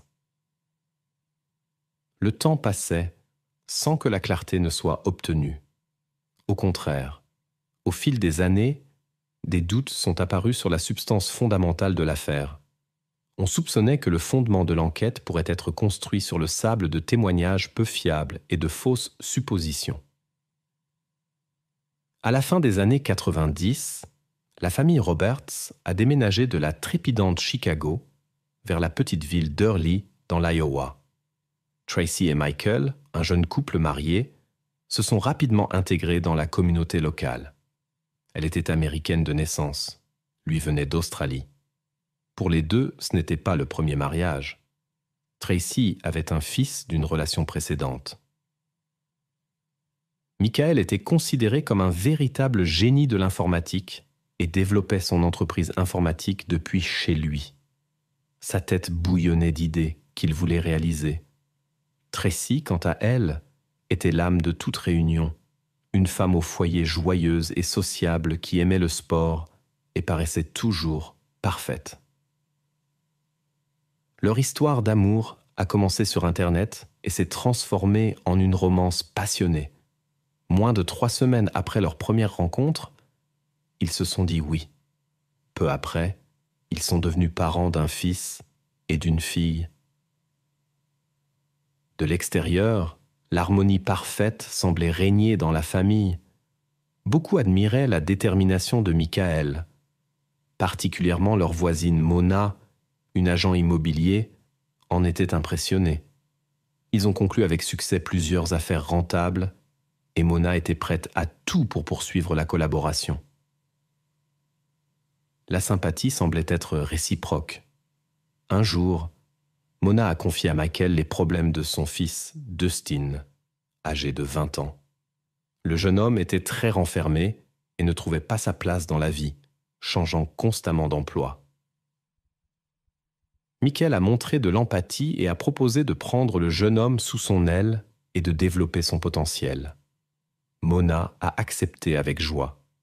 Il a commencé à initier Dustin aux subtilités de son entreprise, l'a emmené en vacances et même à l'église, le soutenant de toutes les manières possibles. Aux yeux de ses semblables, Michael était considéré comme une personne bienveillante, agréable et serviable. Son épouse Tracy était également appréciée de tous comme étant charmante et sociable. Dans la paisible ville d'Hurley vivait une famille ordinaire. Tracy, son mari et 3 enfants. Alors que son mari était souvent absent pour le travail, Tracy, âgée de 35 ans, s'occupait de la maison et des enfants. Personne n'aurait pensé que leur vie tranquille pourrait changer soudainement. La soirée du 13 décembre 2001 commença comme d'habitude. Tracy préparait le dîner et réchauffait le repas dans la cuisine. À l'étage, elle faisait couler un bain pour sa fille d'1 an. Les 2 garçons plus âgés, de 3 et 11 ans, regardèrent la télévision dans la chambre de Bear, le fils aîné. Soudain, le cri perçant de Tracy résonna dans toute la maison. Bert, inquiet, courut vers l'origine du bruit et vit sa mère essayant d'entrer dans sa chambre. Mais quelqu'un la tira brusquement dans le couloir. Tracy réussit tout juste à donner le bébé à son fils avant que la porte ne se ferme. Derrière la porte, on entendait une bagarre et des appels à l'aide étouffés. Puis il y eut un bref silence, interrompu par des bruits forts. Bear, effrayé par les événements, ne savait pas quoi faire. À 19h, le garçon de 11 ans appela le numéro d'urgence 911. Il signala que des intrus étaient entrés dans leur maison et s'en prenaient à sa mère. Le standardiste reconnut la gravité de la situation et envoya immédiatement la police et les services d'urgence sur les lieux. Après quelques minutes, après plus de 30 km de route, les services d'urgence arrivèrent à la maison. Ils trouvèrent les enfants en pleurs et Tracy effrayée devant la maison. La femme pointa l'escalier et cria qu'il y avait quelqu'un en haut. Cependant, selon le protocole, les ambulanciers ne pouvaient pas entrer dans la maison tant que la police n'avait pas assuré la sécurité. Il s'avéra que Tracy avait réussi à se défendre contre les visiteurs indésirables. À la suite de l'incident, l'un d'eux fut blessé tandis que l'autre s'enfuit. Pendant que la police inspectait la maison, les ambulanciers commencèrent à soigner Tracy et tentèrent de la calmer, elle et les enfants, après l'incident. Les agents des forces de l'ordre arrivés sont montés au 1er étage, où ils ont trouvé un jeune homme inconscient. Il n'y avait personne d'autre dans la maison. Tracy avait de graves problèmes respiratoires. Alors les ambulanciers l'ont immédiatement transporté à l'établissement médical le plus proche. La situation semblait être un incident inattendu, mais d'autres difficultés allaient au suivre. La famille avait été complètement déconcertée. Il y avait beaucoup de questions auxquelles personne ne pouvait répondre. Les enquêteurs ont commencé leurs investigations pour démêler cet enchevêtrement complexe d'événements. L'incident a secoué la ville tranquille d'Hurley, où vivaient seulement 500 personnes et où rien de comparable ne s'était jamais produit auparavant. Pendant l'interrogatoire, le fils de 11 ans de la victime a rapporté avoir vu quelqu'un bloquer le chemin de sa mère vers la chambre des enfants et la tirer violemment en arrière. Le garçon, d'abord paralysé, a décidé de se défendre lui-même et les autres enfants si sa mère n'y parvenait pas. Il a pris une batte de baseball et s'est préparé à l'autodéfense. Quand le bruit a diminué, il n'entendait plus que la respiration lourde de sa mère. Après un moment, l'enfant a entendu les voix de 2 hommes venant de l'extérieur. Ils ont commencé à frapper à la porte, et le garçon effrayé s'est mis à crier et à utiliser tous les gros mots qu'il connaissait pour chasser les visiteurs indésirables. Derrière la porte, on entendait des piétinements et des cris masculins. Puis plus de 10 bruits aigus ont retenti, après quoi la mère a ouvert la porte. Apprenant l'incident, l'ami de la famille Mona s'est précipité sur les lieux à la recherche de son fils de 20 ans, Dustin, qui était ami avec la famille. Sa voiture était dans l'allée, mais à l'arrivée de la femme, toute la zone, y compris la voiture de son fils, était bouclée. On ne lui a pas permis d'entrer dans la maison des Roberts. La femme a interrogé les agents présents sur le sort de son fils et a reçu de tristes nouvelles. Le jeune homme, dont le mentor était le chef de famille, gisait immobile près de la chambre au premier étage. Cela s'est produit pendant la confrontation en raison des actions illégales du jeune homme. La police n'a donné aucune information supplémentaire à Mona. On ne lui a pas permis de dire au revoir à son fils et on n'est pas entré dans les détails de l'incident. La femme est restée dans l'ignorance totale des circonstances de l'incident. À 20 km de chez elle, Tracy s'est réveillée dans un établissement médical et a enfin pu respirer normalement. La victime a partagé les détails de cette soirée avec les représentants de la loi. La mère de 3 enfants a raconté qu'elle préparait un bain à l'étage quand elle a entendu un bruit au rez-de-chaussée. Supposant que son mari était rentré plus tôt de son voyage d'affaires, elle est allée voir, mais a découvert 2 étrangers. Quand elle a vu qu'ils montaient les escaliers, Tracy a réussi à courir jusqu'à la chambre de son fils aîné et à lui confier sa plus jeune fille. Elle a essayé de se cacher là, mais n'y est pas parvenue. Elle a été traînée dans le couloir. L'un des intrus a essayé de l'étouffer. Tracy a perdu connaissance, et quand elle est revenue à elle, elle a entendu les cris de Bear derrière la porte.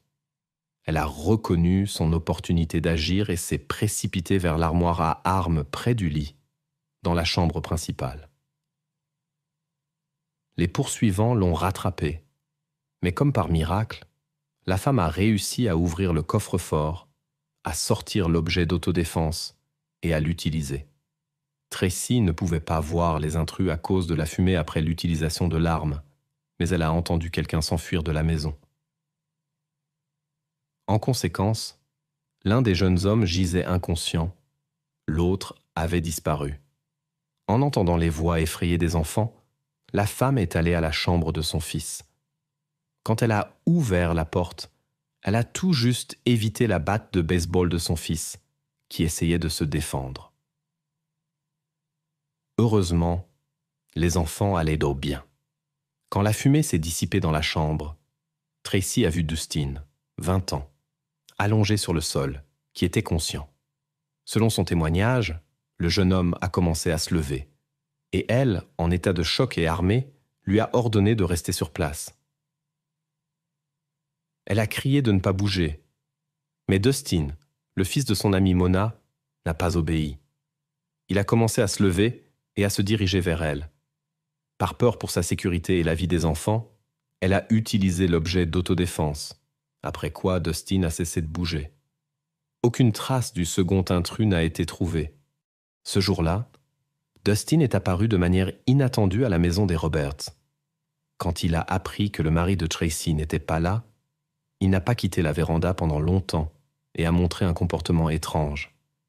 Tracy a dû lui demander avec insistance de partir.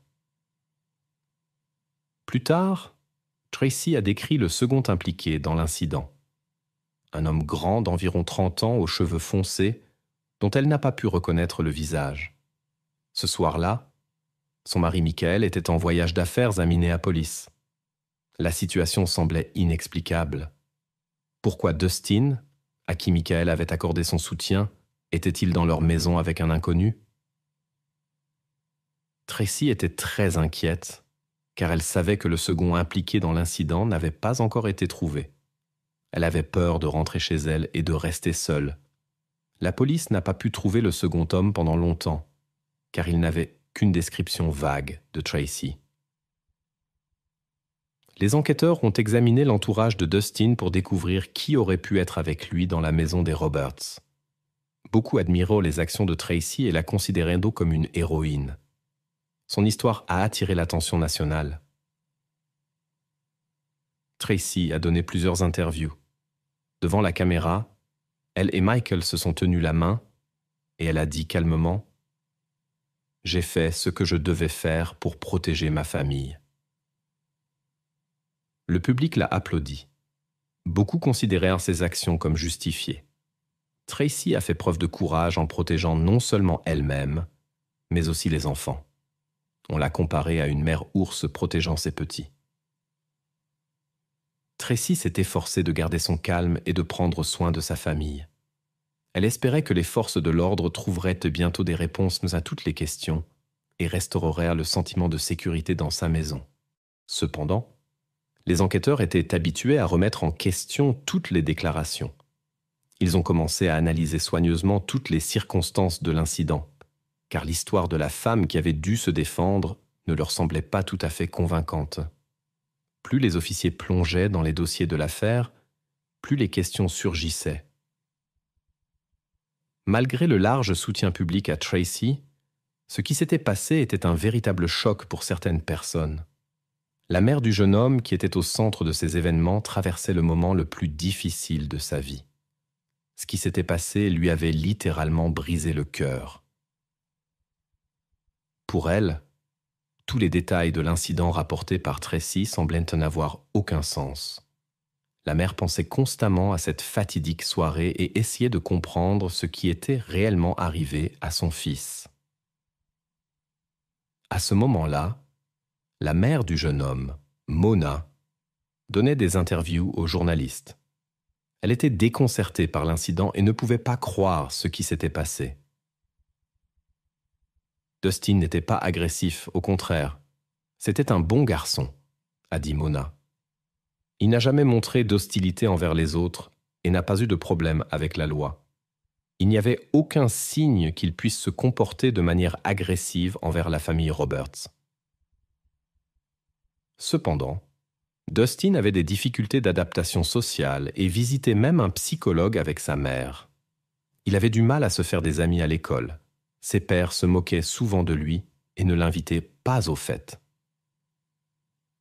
Mona a emmené son fils chez plusieurs spécialistes, mais ils ont tous donné des diagnostics différents et n'ont rien pu dire de concret sur la possibilité que cela conduise à un comportement incontrôlé parce que l'adolescent ne pouvait pas gérer ses émotions. Tracy a avoué aux enquêteurs qu'elle avait toujours craint Dustin. Elle se sentait mal à l'aise et en insécurité en sa présence, même lorsque son mari était là. Elle essayait d'éviter les rencontres avec le jeune homme et n'a jamais accepté de le laisser seul avec les enfants. La femme était convaincue qu'il pourrait leur faire du mal. Ces accusations ont choqué Mona. Elle n'avait aucune idée que son ami avait de telles difficultés à traiter avec son fils. Il lui semblait que tout avait l'air très différent. Les enquêteurs, après avoir examiné la scène du crime, ont conclu qu'il n'y avait pas de raisons évidentes au comportement agressif de Dustin, à moins qu'il ne s'agisse d'un enrichissement matériel planifié. Dans la maison des Roberts, de nombreux objets de valeur étaient de conserver. C'est pourquoi Tracy soupçonnait que les visiteurs non invités voulaient s'enrichir en prenant de l'argent liquide ou, par exemple, l'un des équipements de collection de Michael. Cependant, les actions des inconnus ne ressemblaient pas à une tentative de s'approprier des objets de valeur. Ils n'ont même pas touché à l'argent et aux bijoux qui étaient invisibles et n'ont pas essayé de prendre les bijoux de Tracy lorsqu'elle a perdu connaissance. Au lieu de cela, ils se sont directement attaqués à elle, comme si la violence était leur véritable objectif. En même temps, ils n'ont pas essayé de commettre des actes illégaux. L'enquête a rapidement conduit la police à un mobile possible pour cet incident. Tracy et son mari ont rapporté un incident désagréable survenu récemment. Peu avant l'intrusion dans leur maison, la femme avait subi un comportement inapproprié de son dentiste pendant un traitement sous anesthésie. Elle s'est réveillée au moment le plus inopportun. Le docteur a essayé de convaincre Tracy de garder tout secret. Il a promis de consulter des spécialistes et de lui verser 150 000 $ de compensation. Tracy a partagé l'incident avec son mari qui a insisté pour porter plainte auprès des autorités. Dans 2 jours, elle devait témoigner devant le tribunal avec de graves accusations contre le dentiste. On soupçonnait qu'il aurait pu être le second inconnu qui s'était introduit dans la maison pour empêcher Tracy de témoigner. Cependant, l'enquête a révélé que le dentiste n'avait aucun lien avec Dustin et disposait d'un alibi solide. Il était au travail. Puis Tracy s'est souvenue d'une autre personne qui pourrait lui vouloir du mal. C'était son premier mari, John Pittman. Ils s'étaient là rencontrés à l'université Northwestern à Chicago, où tous deux étudiaient la médecine. John était un étudiant en dernière année qui faisait un stage dans une clinique de Chicago, tandis que Tracy, âgée de 19 ans, commençait tout juste ses études d'assistante en radiologie. Il avait un caractère dominant, mais Tracy, qui avait grandi avec un père exigeant, considérait ce comportement comme normal. Ils se sont mariés et ont déménagé à Denver, où leur fils est né. Au début, Tracy acceptait le besoin de contrôle de son mari comme acquis. Mais avec le temps, la relation s'est détériorée. En 1992, elle décida de mettre fin à cette relation malsaine. Après la séparation, la question de la garde du petit Bear, âgé de 3 ans, s'est posée. Le garçon a partagé avec sa mère des informations inquiétantes sur le comportement de son père. Des audiences judiciaires tendues sur la garde ont commencé. Bien qu'il n'y ait pas de preuves directes d'un comportement inapproprié du père, Tracy a insisté sur sa version. Pendant cette période, le fils vivait avec sa mère. Le conflit de garde s'est prolongé et était encore en cours au moment de l'incident. C'est pourquoi John Pittman est apparu comme un candidat probable pour le rôle de complice ou commanditaire de l'incident. Même le petit Bert soupçonnait l'implication de son père dans ce qui s'était passé. Les autorités ont contacté leurs collègues en Virginie, où vivait John, pour vérifier sa localisation le jour de l'incident. Il s'est avéré qu'il avait un alibi solide. Il travaillait dans une clinique à ce moment-là. John a nié toute implication dans l'incident et aucune preuve n'a été trouvée contre lui. À ce moment-là, John était un chirurgien plastique respecté avec une réputation irréprochable. Ses connaissances ne croyaient pas qu'il puisse nuire à son fils ou à son ex-femme, pour laquelle il avait perdu tout intérêt depuis longtemps. Néanmoins, les enquêteurs continuaient de le considérer comme un possible participant à l'affaire. Le temps passait, mais l'enquête stagnait. Tracy se sentait de plus en plus mal à l'aise, craignant que le second participant à l'incident ne revienne. Pendant cette période, l'attention des enquêteurs s'est portée sur le second mari de Tracy, Michael. En y regardant de plus près, il est apparu que leur mariage avait perdu sa chaleur d'antan depuis longtemps. Certains soupçonnaient tant que Michael aurait pu essayer de mettre fin à la relation d'une manière inhabituelle. Cette version avait ses fondements. Bert, le fils aîné de Tracy, a partagé des informations inquiétantes sur son beau-père. Selon ses dires, l'homme était très strict et punissait souvent durement le garçon pour les moindres infractions. Étonnamment, Tracy semblait ne pas remarquer ce comportement de son mari et ne défendait pas les enfants. Peut-être était-elle habituée à ce type de traitement depuis son enfance et n'y voyait rien d'inhabituel. Les soupçons des enquêteurs ont été renforcés par le comportement de Michael à l'hôpital lorsqu'il a rendu visite à ses proches. Cela les a rendus méfiants. On avait l'impression que l'homme était sincèrement surpris de la voir en bonne santé. Peut-être que cela ne correspondait pas à ses attentes. Cependant, Michael avait un alibi irréfutable. Il était en voyage d'affaires dans une autre ville, ce qui a été confirmé par les enregistrements des caméras de surveillance. L'homme a été soumis à un test de détecteur de mensonges, mais les résultats étaient ambigus et il dissimulait manifestement quelque chose. Les enquêteurs soupçonnaient que la probabilité de sa participation à l'organisation de l'incident était assez élevée. Après un an de travail méticuleux, les enquêteurs n'ont pu trouver aucune preuve irréfutable. Cependant, le comportement du mari de la victime soulevait des questions. Il a caché à sa femme les résultats du test du détecteur de mensonges et n'a montré aucune empathie. Cela a éveillé de nouveaux soupçons chez Tracy, particulièrement quand elle a appris l'échec du test de son mari. La femme est devenue extrêmement méfiante et a soupçonné que son mari et Dustin avaient tôt conspiré contre elle pour obtenir la garde exclusive des enfants.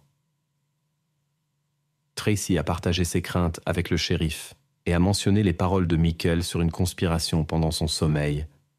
Elle était convaincue qu'ils travaillaient ensemble.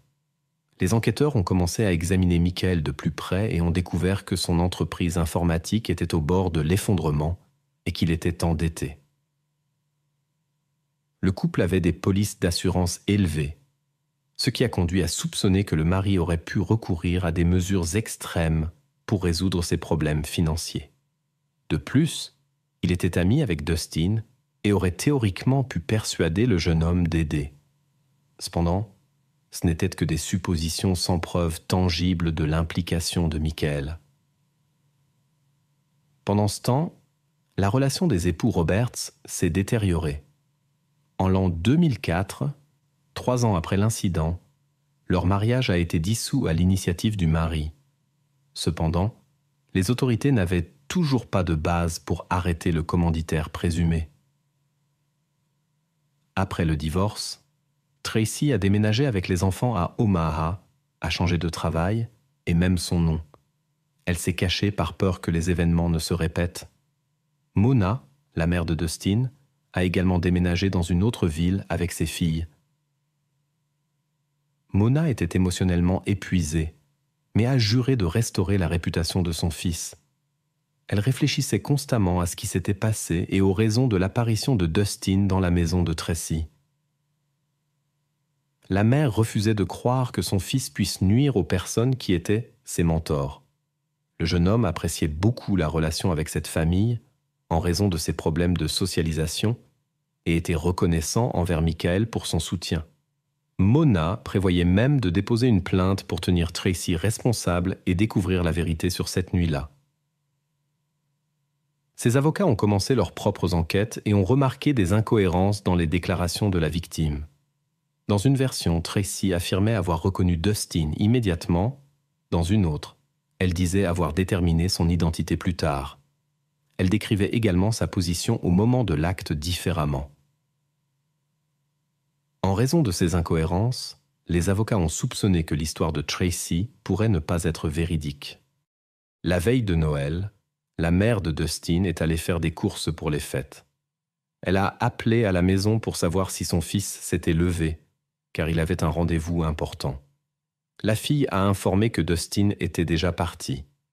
Mona s'est réjouie et a pensé que c'était un bon signe. Il s'était réveillé de lui-même et avait accompli ses tâches. Plus tard, cependant, le neveu de Mona l'a informé d'un incident dans la maison de ses connaissances, Michael et Tracy. Mona s'y est immédiatement rendue et craignait le pire pour le couple, mais ne pouvait pas imaginer que quelque chose était arrivé à son fils. Elle se souvenait que Tracy avait elle-même invité Dustin la veille pour l'aider avec quelque chose. Mona soupçonnait que Tracy l'avait attiré avec de mauvaises intentions. La mère était convaincue que Tracy cachait quelque chose. Mais personne n'écoutait Mona jusqu'à ce que, 7 ans plus tard, l'équipe d'enquête change. L'affaire a été rouverte et les officiers ont douté de la version de Tracy selon laquelle elle avait héroïquement sauvé ses enfants. Il n'y avait aucun signe d'effraction ni de tentative de vol d'objets de valeur dans la maison. Comment 2 personnes auraient-elles pu entrer ? Tout indiquait que l'incident s'était produit à proximité immédiate et aucune preuve d'un second auteur n'a été trouvée. Les nouveaux enquêteurs ont décidé de parler avec le premier mari de Tracy. Il s'est avéré qu'il ne ressemblait pas du tout au monstre que Tracy avait décrit. L'homme a raconté que c'était elle qui avait les accès de colère. Une fois, elle a même pointé une arme sur lui pour l'intimider. Finalement, elle a endommagé le plafond et le mari a dû appeler la police. Cependant, Tracy l'a expliqué comme un accident et a échappé aux conséquences. Selon le témoignage de John, c'était Tracy, pas lui, qui se comportait de manière agressive, était infidèle dans le mariage et gaspillait son argent. Ses soupçons l'ont poussé à engager un détective privé qui a confirmé que de nombreux admirateurs de Tracy quittèrent la maison en l'absence du mari. Finalement, l'homme a demandé le divorce car il craignait pour sa sécurité et ne supportait plus son comportement. Il s'inquiétait pour son fils qui grandissait dans une atmosphère malsaine et s'est battu pour la garde, ce qui a mis Tracy en colère. Malgré ses tentatives de monter le fils contre le père, elle n'avait aucune preuve de maltraitance de la part de l'ex-mari.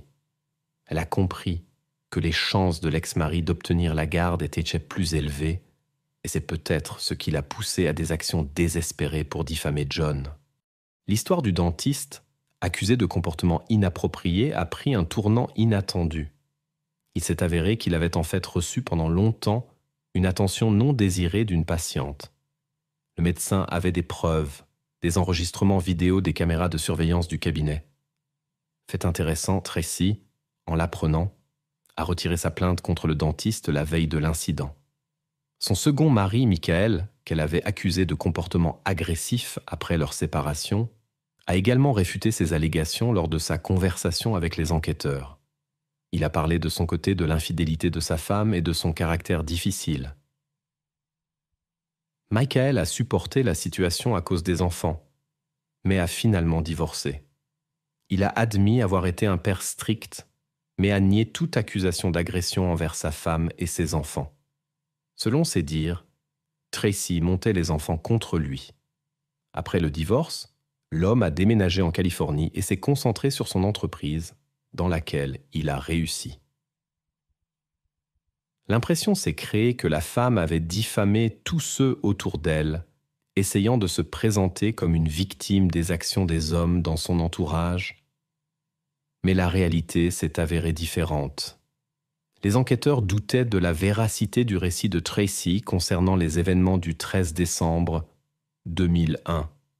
Ils devaient lui parler personnellement, mais la mère de 3 enfants avait non seulement déménagé dans un autre État et changé ses données, elle changeait constamment ses coordonnées. Pendant que les agents tentèrent de trouver la femme, ils interrogeaient ses amis proches pour comprendre les motifs. Une des amies a donné des indices importants. Sous la pression des agents, elle a raconté qu'elle avait aidé Tracy à nettoyer la maison après l'incident. Lorsque Tracy lui a montré l'endroit d'où elle s'était prétendument défendue, ce qui était décrit semblait physiquement impossible. Il n'était pas clair comment une femme ordinaire aurait pu gérer 2 hommes dans une telle situation. Les policiers ont dû réexaminer toutes les preuves. Parmi elles se trouvait un vieil ordinateur trouvé dans la voiture de Dustin.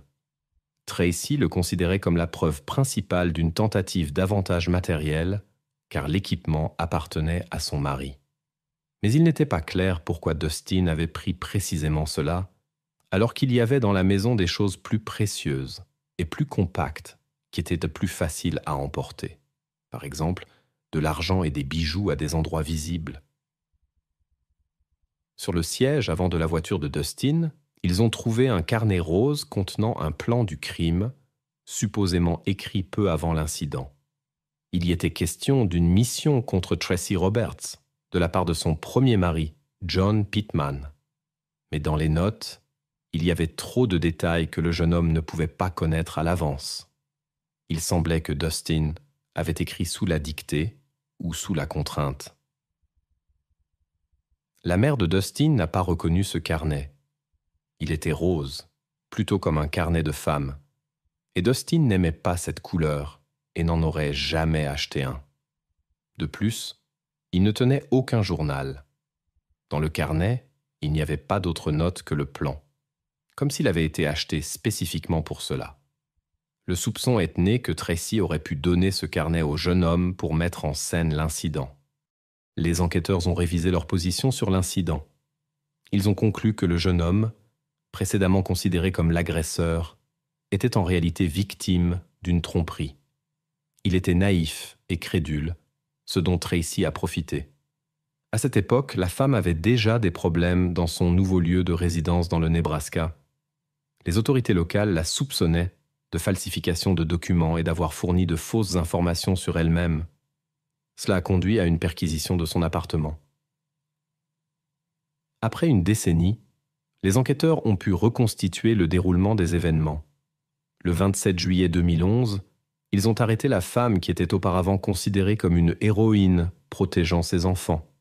Les déclarations de l'amie de Tracy, qui l'aidait au nettoyage de la maison, ont joué un rôle clé.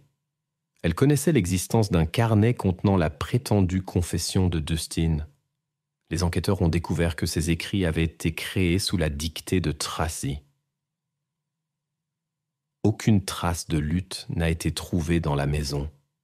Les petites égratignures sur le cou de Tracy, comme il s'est avéré, auraient certes pu être auto-infligées. Le type de blessure sur Dustin ne correspondait pas à la description de Tracy.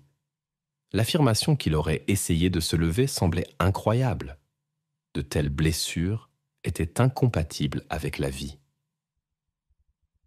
Les experts, après avoir examiné les photos de la scène de crime, ont conclu que Tracy s'était défendue de haut en bas alors que le jeune homme était déjà au sol.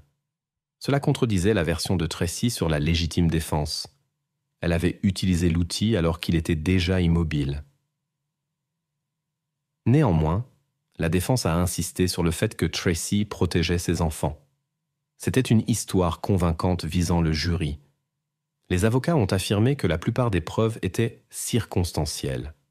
Le témoin principal de la défense devait être Ours, le fils aîné de l'accusé. Il a rapporté avoir entendu des voix masculines derrière la porte et avoir vu quelqu'un traîner sa mère. Selon l'adolescent, l'agresseur l'avait aussi intimidé. Plus tard, il aurait prétendument vu le jeune homme blessé essayer de se lever. Cependant, la crédibilité de ces déclarations était douteuse. Selon les récits originaux de Tracy, la porte de la chambre des enfants était fermée à ce moment-là, et son fils n'aurait pas pu voir cela. Par conséquent, le procureur a supposé que ses souvenirs avaient été implantés par la mère.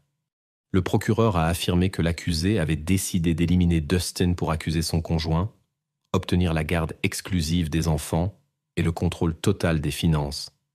C'est en cela qu'ils ont vu la raison principale de l'incident. Selon le procureur, ce jour-là, Tracy a forcé Dustin sous pression à prendre des notes dans un carnet, après quoi l'inévitable s'est produit. Ensuite, elle s'est laissée de légères traces sur elle-même et a placé le carnet et l'ordinateur dans sa voiture. Même l'expert médical a confirmé qu'elle n'aurait pas pu perdre conscience avec de telles blessures, ce qui a également soulevé des questions. Après un long examen du dossier, le jury a déclaré Tracy Roberts coupable. La femme a été condamnée à la prison à perpétuité sans possibilité de libération conditionnelle. Lors du prononcé du verdict, Tracy a éclaté en sanglots dans la salle d'audience.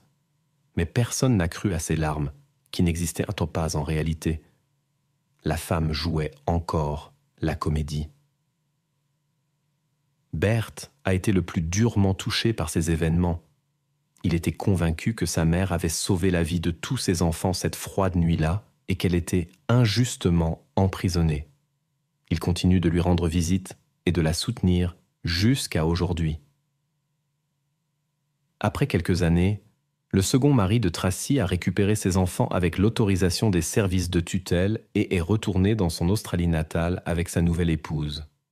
Tracy continue de maintenir son innocence. Elle purge sa peine à la prison pour femme de Mitchell Valley, dans l'État de l'Iowa.